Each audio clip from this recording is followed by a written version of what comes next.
It's about like what you're portraying to your audience. So I think that was the most challenging part, dealing with the brand. But then we just want to post authentic content, so we just didn't go ahead with it. I know you're gonna have a problem with my top right now. I will post it. Exactly. My account's gonna be good for a month. Yeah. Just to rage bait men, honestly, it's so easy. True, like you wear true. anything and they like comment hundreds of comments saying different things. But like we are getting the engagement, honestly. So. Right. I mean, you have like small breakdowns in between, and then there's like a proper breakup in between friendship that you face, and I feel you just know that this is not gonna work, and we both are doing great actually, but I feel I'm happy for her. Hey everyone, and welcome back to The Next Big Move, a podcast presented by Atlas Inc. Today we're doing something special, an influencer roundtable with some of the most dynamic young creators in the space. We've got fashion, lifestyle, and fitness all in one room. Voices that shape trends, inspire communities, and collaborate with brands that define the new age marketing ecosystem. To educate us on the business of influence, we have an incredible roundtable of 4 powerhouse women who aren't just creating content, they're building personal empires and becoming some of the most innovative partners for brands. We're so excited to have you here. Let's welcome our incredible guests for today's roundtable. First up, we have Mishti, a third-year communication design student, but also a lifestyle and relationship content creator. With over 89.7 million views on a single reel, she's captured hearts through her authenticity and emotional storytelling. Everyone give it up for Mishti. Next up, we have Isha. Isha Khanna is a content creator with a design background known for creative styling that sparks conversations. With an unapologetic voice, she showcases brands to her audience through innovative ideas and viral strategies. Next up, we have Shravani Patil. She's currently a third-year fashion design student, but also a model and a fitness enthusiast. She's been setting benchmarks for confidence and discipline, both on and off the runway. And finally, we have Khushi. Khushi Doshi is a first-year management student and a fashion and beauty influencer who's the face behind your favorite Get Ready With Me moments, blending trends with her own unique Gen Z flair. All right. Now that you all know a little bit about each other, I'm going to take you all into a segment which is known as the icebreaker round. All right. Basically, what that is to get for you all to know a little bit about each other as well. All right. Okay. So, firstly, Shravani, what inspired you to start creating content in the first place? Okay, so I was a little bit dicey about starting content. I mean, I used to do it in the first place, like after COVID and stuff, but then I went total MIA off Instagram, and then one day I was like, okay, that's it, I'm gonna start now. And it just started randomly, like why would I don't want to show my progress on Instagram to my family, my friends, and it just started as a hobby, and I think, yeah, that was about it. And for the fitness journey that you've started very recently, and to say inspired a lot of us through it, was content creation something that grew alongside your fitness goals, or did one inspire the other? I mean, I started fitness truly to focus on myself and for my own self, but creation came hand in hand with it. I think I really wanted to start content creation and fitness while I started my fitness, but then I was like, yeah, I didn't have that physique yet, or I wasn't comfortable enough. But then while in May or June or something, I was like, okay, I have reached that level yet that I can share my information or my experience with other people. So I think then I thought that it would be good for me to start my fitness journey and my opinions with other people. Right. So you first wanted to establish yourself. Yes, that's right. That's an interesting take. Do you all agree? Do you all want to show people the process of what you're going through your content journey, or do you show them the final or end results? Like I know with you, I know one of your reels that I loved a lot was when you were making a garment and you showed us the process of doing it within 24 or 48 hours. Because there was only the process. I never reached the result. So that's all I can show you. But what are your takes on that? Do you like showing the journey or the end results more? I think showing the journey is more important so that people can know the real you and like how did you reach to that final thing. Yeah, I mean, I absolutely like agree with it that your audience might connect to it more when you show your journey as well. So yeah, somewhere I feel that it should make sense. I feel like both go hand Yeah, in hand. true. You need a little bit Yeah. of reality and also. Yeah. There's both types of creators as well. Like there's aspiration and relatability. So for aspiration, it's like then you have to be perfect all the time and hold an image. But at the same time, there's people who will follow you for relatability. So they're like, okay, I can get there as Yeah. well.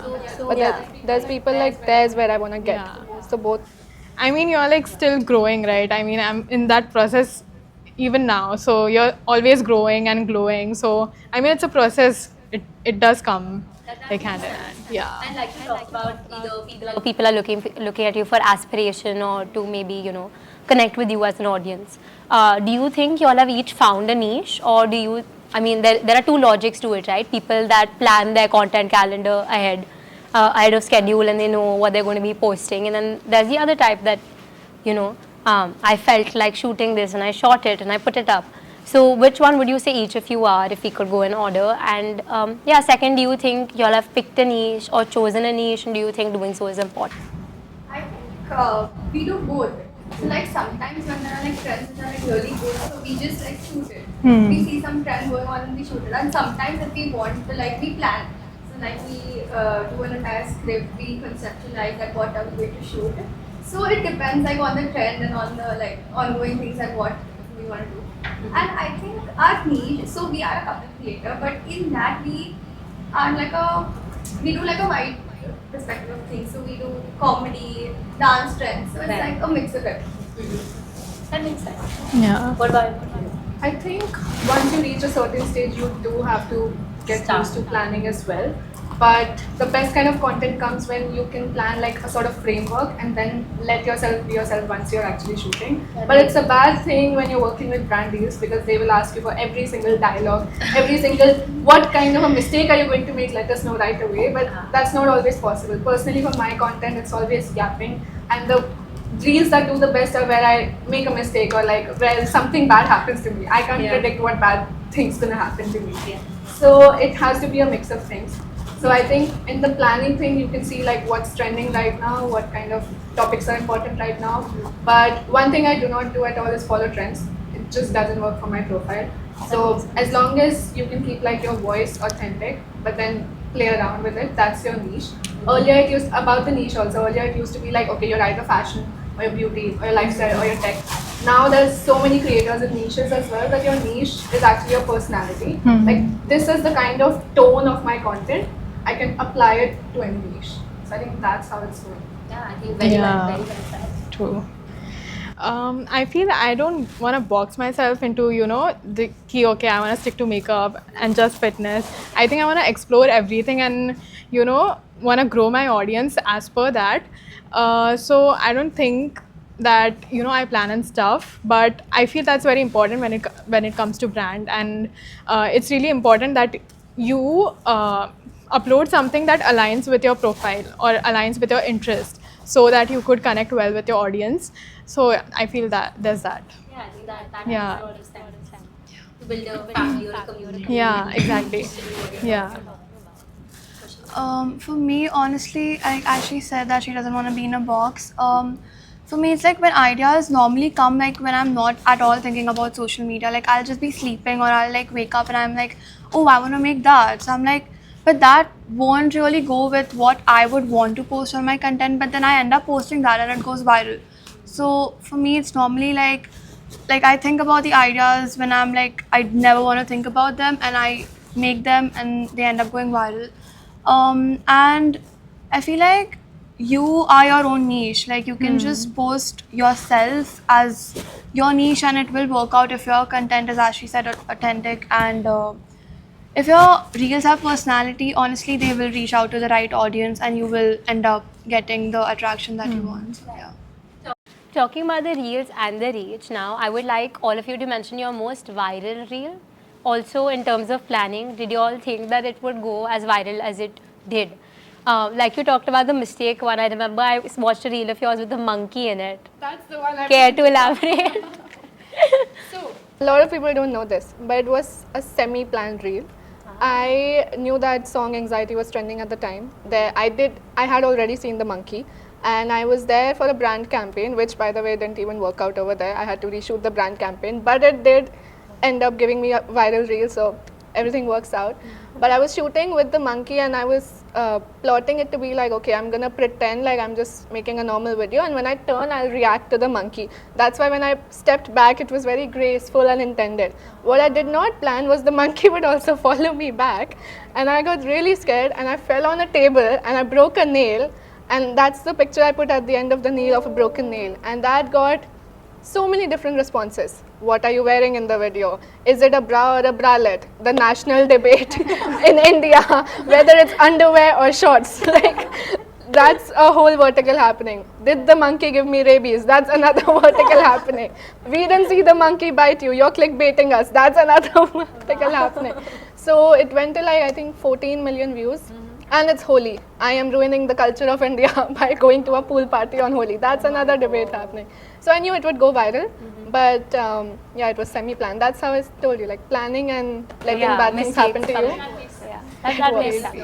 Would any of y'all like to add on to that? So two of my reels, one of them hit like 89 million and one was 88 million, and both were not planned. So it was just once my partner called me and he won a cricket match. So there were some flowers like lying around my house. So I thought I'll just like throw at them and I'll surprise him. So I'm actually in my home clothes, like they're really bad.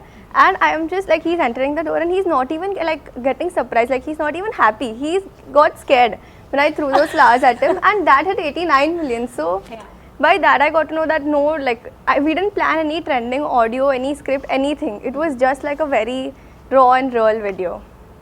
That makes sense. And I think maybe the authenticity of the reaction why you got scared maybe also connected with Yeah, people a like lot. Sometimes boys, you know, they like get happy, they get shocked. He literally got scared. So I think that was something a little different. Yeah, that makes sense. Khushi, would you care? It's actually really embarrassing but funny. I had made a reel with a cow. Yeah, with the audio. Do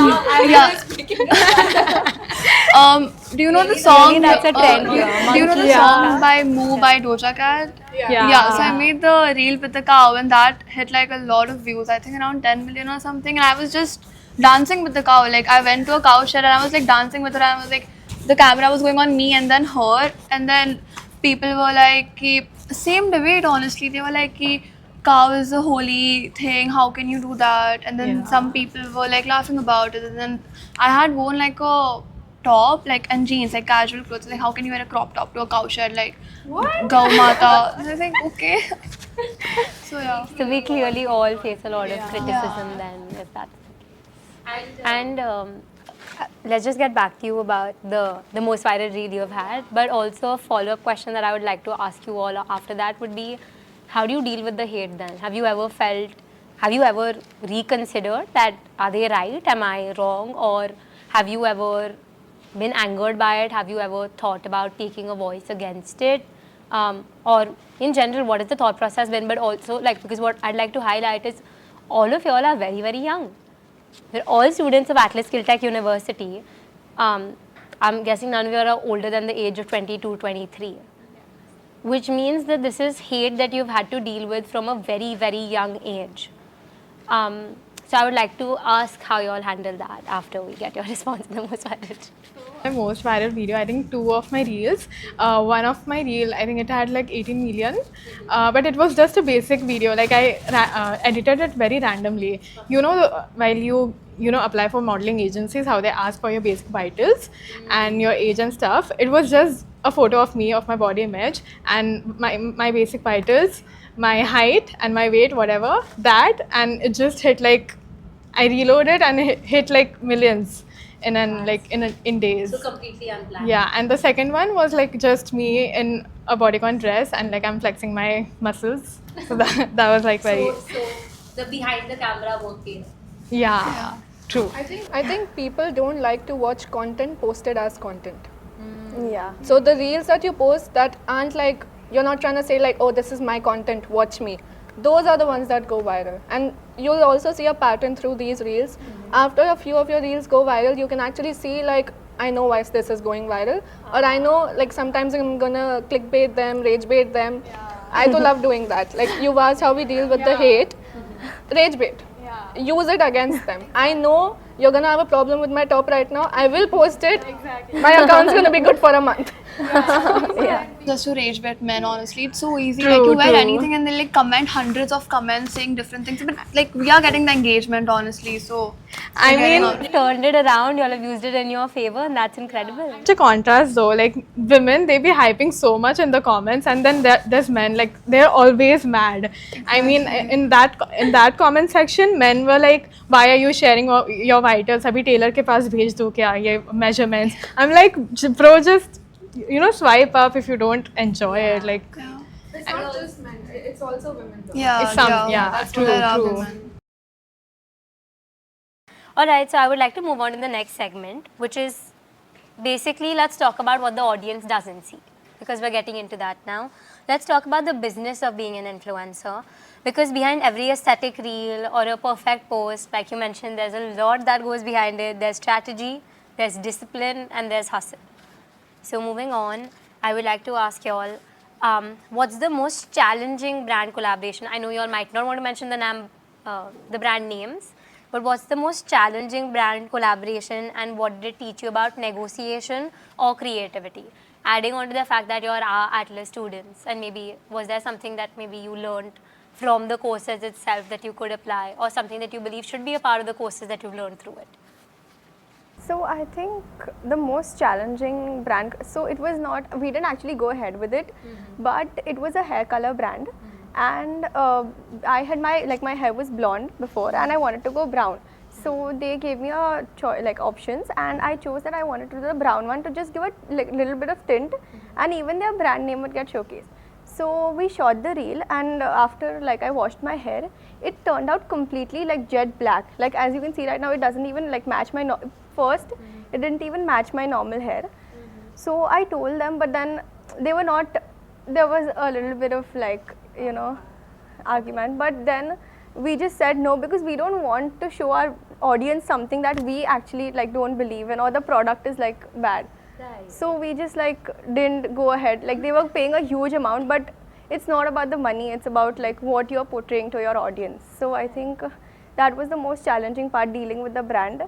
But then we just want to post authentic content, so we just didn't go ahead with it. Follow up to that, how do you all stay authentic while delivering on these brand expectations that they have from you all? Like, have you ever had to push back on certain ideas and say that, hey, I don't think this works? And Every time. yeah, and how do you do that negotiation, and what is the end result been like? Has it ever been in your favor? Are brands now more accepting or willing to talk to influencers? There's all sorts of brands. I mean, as you navigate through the industry, it usually starts when you start working with brands, you think of okay, I'm just going to do what the brand tells me because I'm just delighted that I have the opportunity to work with them.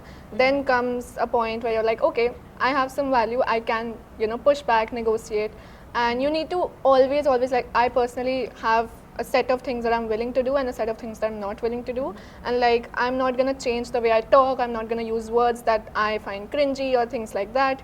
And I always have the best interest of the brand in my heart as well. So with that, it's always a lot of conversation, I like to do more experimental things. There are brands sometimes who don't want that. There are also brands sometimes that especially come to me for that. So yeah, sometimes you also have to learn though that you need to accept some things as well, because if you're too adamant, the brand will not come back to work with you. Been there, done that, don't lose business. But it's just the way of dealing, make it sound like you're being very sweet, very generous, but at the same time, make sure your point comes forward. So another follow-up question that I'd like to ask to that, have you ever seen, the people that are deciding these marketing campaigns that, you have to shoot this reel and this is the format we want it in. Have you ever seen some sort of common corporate template that they've applied all across, or the most common template that you all come across when, they're mentioning it? And what would your innovative alternative be to that? To, the process of how they approach you and how this gets done. Do you think that there is a better process to follow through with the same for their marketing and advertising for their brand? So sometimes the brands are very adamant on what they want. Even they're not wrong on their part, they want their brand to be showcased. But at the same time, sometimes also we do more of song promotions too. So everyone has like a very similar approach that they want a certain kind of video.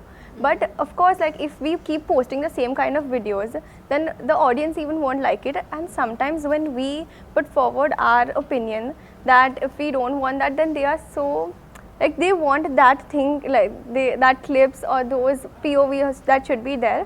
But like sometimes it's difficult to deal with them. But at the same time, you know, sometimes I'll convincing them it is.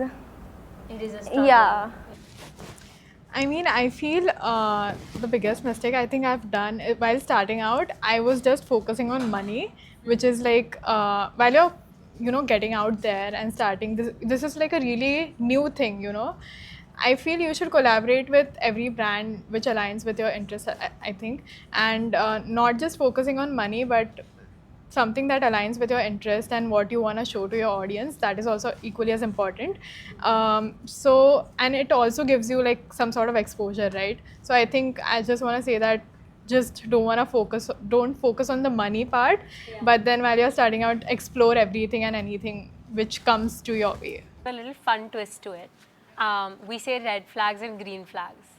What are your red flags when it comes to working with brands, or when you see a certain text you feel like, okay, I don't want to work for this, which you already maybe sort of now having worked with brands say, you know, this is a red flag for you, or that this is a green flag and you're excited to maybe build something or work with them on a certain campaign?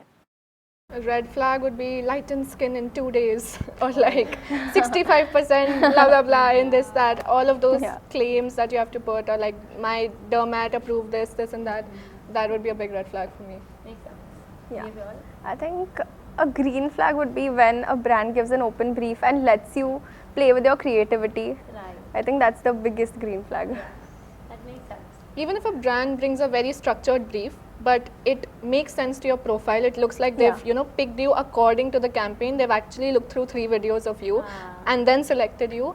I really appreciate that. And if it's a very thought out campaign, it works for audiences, shows their product, good for you, like your marketing team's doing well. Yeah. So yeah. Yeah, that makes sense. So Alright, so I would also like to ask you a little bit more so that our audience also gets to know a little bit more about you. Like we mentioned, we talked about viral reels, right?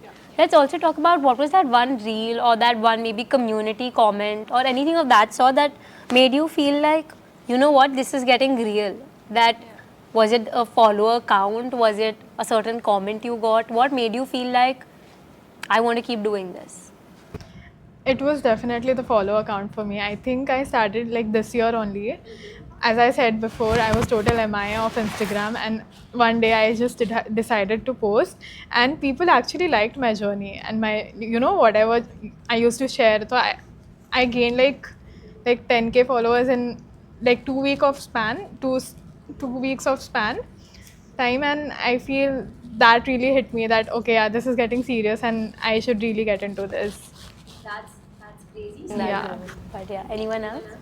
I think numbers matter, like of course, but I think even when some people comment that, you know, you guys are my favorite couple or something, it's like it makes you feel like I want to do this more. I want to make people like feel happy and like. I'm getting like goosebumps here. Because also, I mean, at the end, I'm sure you all also look up to certain creators, if I'm not wrong. I would also like you all to mention which creators you all look up to and if you all are comfortable with it. Yeah, absolutely. I think there's a lot of creators that are very authentic to what they do. There's Reem, there's this girl, Nicole Sahibi. There's Komal Pandey was actually the first creator that I ever looked up to. She's the reason I started content actually. And even though her content's changed through the while, but you know, she's still at it. She's still working every single day, and that's sort of what inspires you to like get up every single day and, you know, do it. Yeah, and about when you realize that you want to keep doing this, I'm trying to think of one moment when it happened, but it's like a validation after every few weeks, because, you know, like it goes like this, and you will have a moment where it's like, okay, this is going great, but then there will be a downfall, and you're like, should we switch it? But what keeps you going is like, obviously when I first hit 10K, that I think 10K is a number that everyone is like 5 digits, not everyone has it. I'm a content creator. Then after that, it's those comments actually that tell you like, you know, if you get a paragraph as a comment and not the trolls that are trying to do something to you, the paragraphs that's like, you know, like, I relate to you, I had this struggle as well, or like, you taught me this, you gave me confidence, those little things. In the 1,000 link comments, if you find that one comment, that makes you want to make another video. And the money. Like, for me, it's always been like, okay, should I become a designer? Should I become a creator? Then I see the pay, and I'm like, yeah, I'm a creator. That makes sense. Khushi, would you like to add on? I feel like your content is also pretty quirky, and I feel like you have a very unique voice when you show something through your content. So what was that one reel or maybe that one moment where you felt like, okay, this is fun to do? Or also, have you decided that this is something you want to keep doing going forward, or are you still not sure about it? Because you are pretty young. Yeah, actually, I just started it as a form of putting myself out there in some way, but then somehow, in like 3 months, I just like hit 10K, and I was like, what? And it was a pretty big number for me. Like, it still is, honestly. Like, if someone in front of me hits 10K, I would be so happy for them, because it is a big number when you are at that stage. And like a person with like 300K might just think, oh, it's just 10K, but it really isn't. It like, it means a lot when you get it first. And then when I heard about like how the brands pay you and how the collaborations, because like I was not aware about that much back then. And I heard the number that they pay you, and I was like, I can earn that much just by posting like one story. Okay. It's the money. Yeah. Comments, 10K, it's the money. Exactly. So then I was like, okay, time to take it seriously. And honestly, like back then, I didn't feel like my content was actually what I wanted to post. So then I started making more of me and like what I wanted to actually do, and not just follow trends. And that's how like I just started going. And now I do it because I want to, not because I need to. So. Yeah, that makes a lot of sense. Yeah, true. I have a question. How are you all hitting 10K in 2 weeks? It took me 3 years to hit. I think I was with you on that journey. I was following Isha through, and then I remember one day one of the reels that really viral, where a friend of mine showed me your monkey reel, and I said, oh, I know her, I met her, she's a friend of mine. And then someone shows me the reel, and then that's when we opened your page, and I saw, oh my God, your followers have grown so much, and I saw that journey sort of where you were also creating it. She's also very authentic through her stories, where she talks through the struggle of, So I feel like the sense of community, I felt like I was on that journey with you also. I think that's what has kept me going as well. It's like, even though I'm only at 40K followers, but being able to, there's like influence as in the number of followers you have, and then there's influence as in word of mouth. Like, you know, the previous question of like proving your value to brands, when the PR is sitting in the brands and the agency, they know you by name, that's when you've created value. Because you can have 300K followers, 500K followers, but they might not be getting the same amount of business as someone with 50K followers. That's so because true. they're getting conversions, they have real people actually thinking about them. That's the real influence, where people that are sitting in the agencies, they'll be like, there's actually group chats where they're like, I need, Isha Khanna's commercials right now. And 3 people will have that saved in their database. Wow. So that's all going on behind the scenes. That's where the value is. Yeah. I would also like to ask, maybe especially for you, since you all are a couple influencer, right? What is something about your personal journey that maybe people misunderstand and that you feel like you face? And this is open to all of y'all, if y'all do feel. So I think, I don't know, people sometimes think that we are just that perfect couple who never fight and all, but it's like, obviously all the couple, like everyone has fights, and it's not a relationship without a fight. But I don't know, people always comment that they think our relationship is like the picture perfect one. We try to portray that it's not, but still people think that, like, of course, with the comments when they said you need to break up and all that. So. And how do you maybe find that balance of showing, or do you? Because how do you show because on social media, everyone does show the bright side of things, right? That I've achieved this and these are my milestones, and sometimes you talk about your struggles. But especially in a situation like this, because I know even in a relationship, when you're conveying something to your friends, there's so much of an uncertainty of what do we tell them has happened and what do we tell them has not happened, because it leaves an impression on them. Y'all might forgive and forget, but they might not. So how do you find that balance between, okay, this is something that I want to share and I want to keep authentic, and yeah, what is the right balance that you all have found? So in the start, it was nothing like that because we just used to shoot dance reels or just like song promotions. But now we've done more of like we talk to each other, we like interact with the audience more. So in that we try to keep ourselves like we try to be ourselves more to show people that even we like are not that perfect. So I think Yeah, that makes sense. like we don't talk much on camera because right now also we're doing more of like those dance reels and those like non-talking ones. We show like different stories through songs, so that's why communicating much doesn't happen on reels, but now we're trying to like do that more. Yeah, I also like Isha mentioned, your either it's aspirational, and I think Yeah. your content feed is very much that. Yeah. People want to look at it and say, this is what I want. अपना time आएगा. That's true. Another thing that I'd like to ask all of you all actually is coming to campus. When you do have a follow account or when you're trying to build one, I know that there are very common statements that are made. I mean, you all might have faced the other end of it as well. There are very common statements that are made that say things like, "Oh, इसको तो influencer बनना है," या "ये देखो ये क्या Yeah. बना रही है, जा video shoot करके आ." You know, all of those. When our college does have anti-bullying or anti-ragging campaigns, but or even sometimes it's not even what they say, but how everyone in the room will turn around and look at you when you enter a certain room because they maybe have followed you or seen a reel of yours. How have you all managed that, or maybe dealt with that, or have you all ever faced it?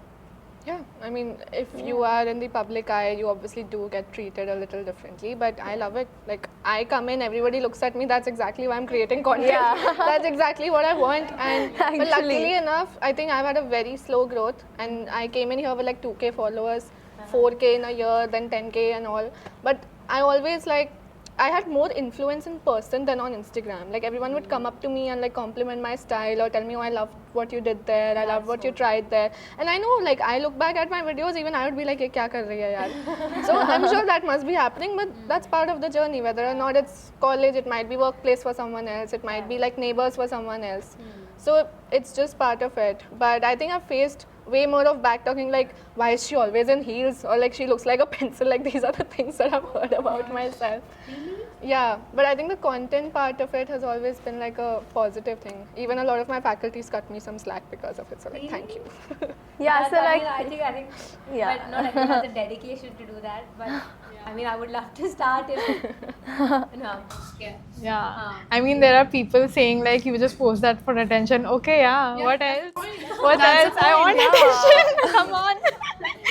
Why would I show off myself on Instagram like that? Then? Exactly. Yeah, so like she said, both like it's both ways. Sometimes like some people, they bully you or they like don't say good things about you. But like there are some friends who are like really sweet and they encourage you to like post more or like be yourself and like not be bullied or anything. Yeah, so those set of friends are like really good.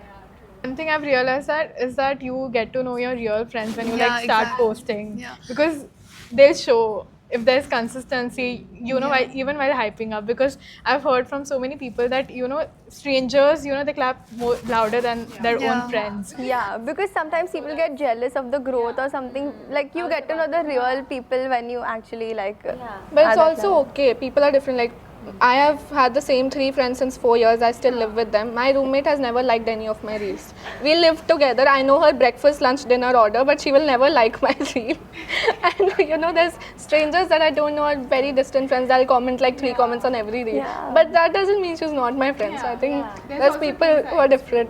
Yeah. Okay, that's But then also something you said that I feel like makes a lot of sense is maybe 3 people start out. Friends are friends because you have common interests. You might be friends with somebody who you all started creating content together maybe, and you got a reach and they didn't. And have you ever faced those situations where have you felt awkward, or how do you deal with it, or has there been friendship breakups? I do have a situation. I mean, I do have a friend in Chandigarh, she's younger to me. I've always seen her as a younger sister. And I started content, now she's also started content. But I look at it in a way that, I learned the hard way, I'm not gonna let that happen to her. So like all the problems, like if she's filling out an invoice or like asking for money, I'm like, don't undersell yourself or like ask for money for this and stuff. So I think the great thing we can do is just like let them learn from our mistakes and be there for them, because I didn't have anyone like that. I can be that someone for them, and I don't think so there's any sort of jealousy or anything that I've seen. It's always an aspirational way, and I think as long as you have that positive relationship, it can be great. I think that's a really good way to look at it. And like, you in general exude big sister energy. Like everyone wants to come to you. Thank you. Do any of y'all want to add on? Faced jealousy friendship regarding this, but I feel you just know when it just doesn't work out, right? I mean, you have like small breakdowns in between, and then there's like a proper breakup in between friendship that you face, and I feel you just know that this is not gonna work, and we both are doing great actually, but I feel I'm happy for her. She's, I don't know whatever that is, but but I mean, you just go with it. I mean, you just remove that person out of your life, and you just be you, because you're not celebrated enough over there. So I feel Like you're talking about an ex-boyfriend. no. I mean, listen, friendships hurt Yeah, like they more than hurt. breakup, please. Okay, so now it's time for my favorite part, the rapid fire round, which we call the next big move or the next big mistake. I'll name a trend or a move and you tell me the same. Alright? Starting with the first one, AI generated influencer content. It's rapid. The next big mistake, the next big move. Oh, so we have equal. So 4 of y'all and 2 of y'all say it's the next move. Care to elaborate on why you think it's a mistake? Why do you think it's the next big move? And what within it is the next big move? So we'll start with the. For AI generated influencers, we are working so hard for creating content, and AI generated, like they just put a prompt and the video is ready. So I think, well, in one way it is good, but I think there are more like cons of it more than the pros. What do you think? As she said, like the efforts and stuff, and I feel like the AI generated videos could really be used for a lot of wrong uses and wrong videos, because I have seen those kind of content being made of like other creators as well. So yeah, because of that. Yeah. Yeah, so they take the faces and they add in like a different body and stuff like that. So. Yeah. Yeah. I feel there's always a good and bad side to everything. I mean, there's that, but then everything is also getting so modernized, and everything is so getting AI, and it's growing. So I feel you should go into that pace as well. I mean, everything is, kind of getting modern and stuff. So it's good to Move with the time. yeah, but then there's also two sides to it. I mean, there should be a balance, I feel. There shouldn't be a misuse. Yeah, Yeah. true. And that's what the law is. Yeah. Marketing runs on innovation. So Yeah. Like, few years ago, even we were never heard of. We didn't have any. There was no job of an influencer. So AI will get its moment, and it, there's a lot that is put into creating those. I think I've seen some Shark Tank episodes where they had brought some AI influencer, and all the CGI, all the coding, everything, like it's a lot. And I think what would be really interesting to see is mixing AI and the personal touch and bringing out storytelling. Like we always collaborate, videographers, creators, everyone Yeah. together. So as long as that AI is bringing something Yeah. that people like, it's all good. True. Yeah, Yeah. that makes sense. So the next question that I have for you all is rebranding your entire aesthetic based off of not getting a higher follower count. The next big move or the next big mistake? Move? Mistake. Move. Because you're the only one that disagrees, so let's hear you out first. Oh, sorry. I'm so sorry. I didn't read it. Right, I think, would any of you all like to talk about it? Oh, should I? It's pretty self-explanatory. Yeah, Yeah, I mean, exactly. Everyone has the Yeah. opportunity to change, and like Yeah. if it's not serving you or your Yeah. audience anymore, then do move along. Exactly. That's the only way to stay relevant. This Yeah. you can explore more on this field, Exactly. so experiment. It's all about that. Okay, deleting old posts after you level up, getting rid of the cringe content like we talked about. What is that? It's simultaneous. Yeah. Yeah. Somewhere, yeah. I don't think it has an impact. Really. Yeah. It doesn't have an impact, but it does Yeah, show a process. I mean, Yeah. part of growing up. Like I personally It's like fine. going to the oldest post of a creator and see how did they came where they came, and it's kind of funny, like they post Yeah. 2016 ke TikTok videos of the light transitioning things. So it's kind of funny. So yeah. If you're an Apurva or a Rebel kid, Yeah. I'm sure people want to see like Exactly. find those things useful. But she did end up Even deleting them. more Yeah? efficient. If you're in luxury, fashion, and you have to put up an image, Then Yeah, true. Yeah. do what So, works for you. will you delete your old post? Yes, no, yes, no. If it's too cringe, then yes. But if it's like, well, then I think No. No. No. I feel like that's the biggest difference maybe with influencers and also people who are just on Instagram just because to even just look at other people.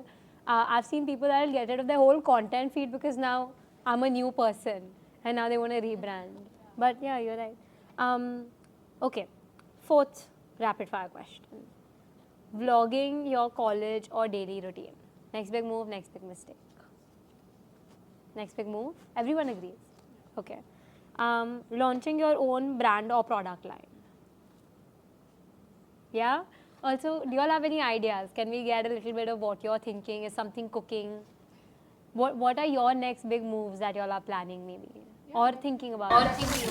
Yeah, Yeah, thinking. that is Definitely thinking. thinking, yeah. Everyone's not sure about what brand, but definitely thinking about starting a brand. Yeah, true. so turning the following into a community. Yeah. I've started actively working on it, especially because I'm in my final year. I'm also a fashion student. Right. So Your I've started capstone putting project. out more of the. We don't have a capstone. Oh. But I've started putting out more design-focused content, and that's actually working out better than like my regular Yeah. content. So yeah, there's a lot of people that text me all the time like when can we buy your clothes or like can you make something for us. So Ooh. there's already like I'm trying to build a set of customers so that there's demand before there's supply. Yeah. Nice. That's so sorted. Yeah. Okay. Next question. Paid social media takeovers. If a brand approaches you all and says we would like to take over your social media for a day, yes, no. For a day. Depends on the. Depends.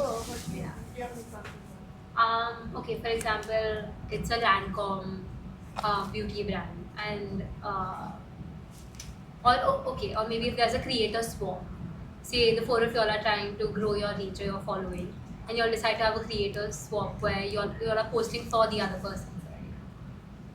Yeah, the next big move. Yeah, Okay, all right. Like you get to know each other's audience and like grow. Yeah. true. Anything that switches things up is like it always works. Yeah, and people Exactly. always have to see new things, like try out new things. So Okay, this might be a very, very tough one.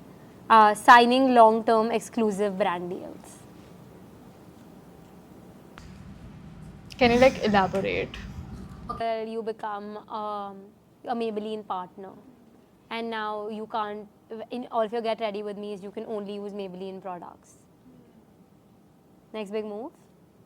If it's paying you enough. yeah. Okay. Yeah. Okay. Huh, there's that. And I think these deals happen after you reach a certain level. Like, Yeah. especially if you see celebrity endorsements. Yeah. Those are Yeah. Yeah. I mean, it's beneficial for you as well. I mean, you are the face of it and you get the exposure as well. yeah. Like whenever people will use that product, they will think of your face. Yeah, true. And long-term partnerships must be more beneficial to brands because it's like you are reinforcing to the same person still using Maybelline. So it builds more of an impact. Makes sense. But obviously, if there are no weird things that get you in trouble. Okay. Only on Instagram for income. Next big move or next big mistake? So the personal brand is a major push. Yes. You need to be prepared to adapt. Yeah, Because true. since TikTok was like Yeah. and then after that just like a sudden shift to Instagram. So who knows? Totally What's agreed. happening? Yeah. Someone can just hack your account. Yeah, and Oh my god, yeah. There was an influencer with 1 million followers who her account just got hacked. And then she posted a video to Meta like saying that this happened.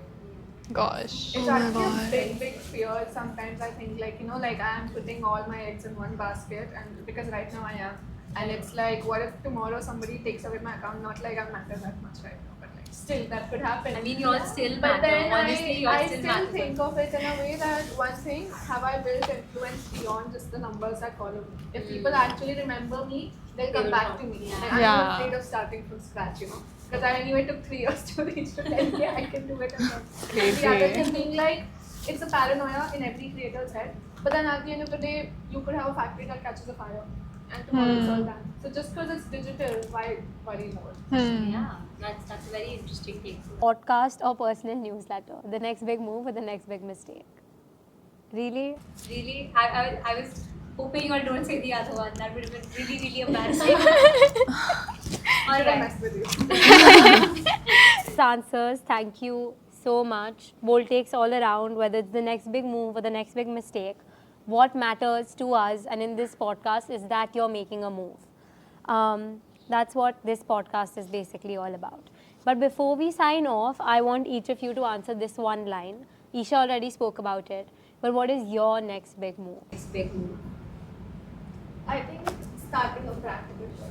Because I was recently just thinking about it. Like we're not sure about what Yeah, what exactly, yeah, but we want to start like doing it. Because I don't know, like it's been a dream of mine since a long time, but I didn't get time to execute it. So I think now we'll just start working towards it like baby steps with college. Just to add on, do you all think that the next big move that you all are going to be making, like for Isha, she's studying fashion design, it does align with her content reach and she's building a customer base. Does what you're studying align with your next big move that you're thinking about making? So I think yeah.